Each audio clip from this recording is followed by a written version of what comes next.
My name was James True. Anyone who knew me called me Jim. I was 5'11" tall, mid-brown hair, not bad looking. After completing the course in design, I started looking for a job in advertising. Employed first as a typographer, I quickly worked my way up to art director on some pretty big accounts. Luck brought me in contact with a dream copywriter. Oliver Gwynane was brilliant with words and ideas. We were around the same age, had the same enthusiasm for the job, and we admired and appreciated each other's flair. Oliver had great charm and wit. With his handsome face and full reddish-brown hair, he was also a female magnet. We had good times together and produced some memorable campaigns. Our reputation grew, and soon we were being headhunted by other reputable agencies. We moved only twice, though. Once to J. Walter Thompson, then to Saatchi & Saatchi. After that, we took the plunge and started up our own outfit. Oliver had a girlfriend who was a rep for a high-priced photographer. She was a clever, beautiful brunette with big brown eyes. Her name was Andrea. We hired Andrea to be our office manager and second to Sidney Presswell, our financial manager and third partner, who looked after the business side of things. We stumbled upon premises with 2 vacant floors in the middle of Covent Garden. We set about acquiring clients. We went after new business with a passion, toiling day and night to come up with outstanding presentations and better marketing strategies than the companies already had. Through sheer nerve, perseverance, and, I like to think, talent, we gained new clients. We called it GTP in the fashion of the day, the acronym for Gwynane, True, Presswell. I'd known Andrea for several months before I introduced her to Oliver, because I'd worked with 2 of her lensmen. I'd learned that she was single, and I was just priming myself to make a move on her.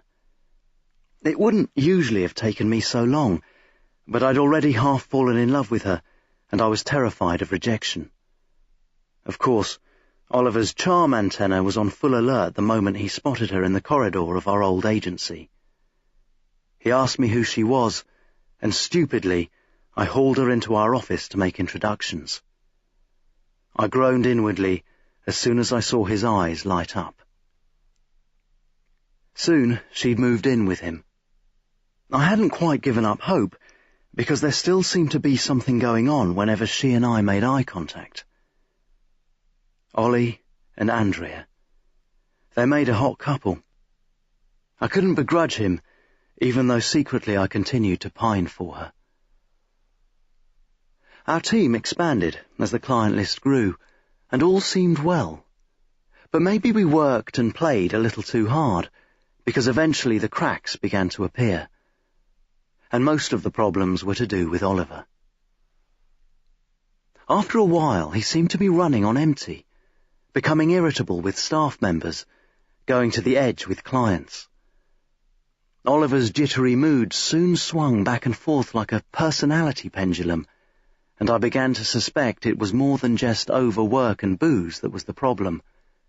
But it was Sidney who finally put me wise by pointing out the symptoms. Creativity can often extend itself to taking mind-expanding substances.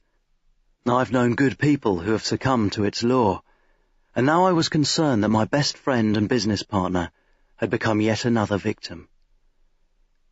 Ollie's condition grew steadily worse. One evening I was pigged out on a sofa in my apartment when the doorbell roused me from my mindless vigil over a docusoap on the TV.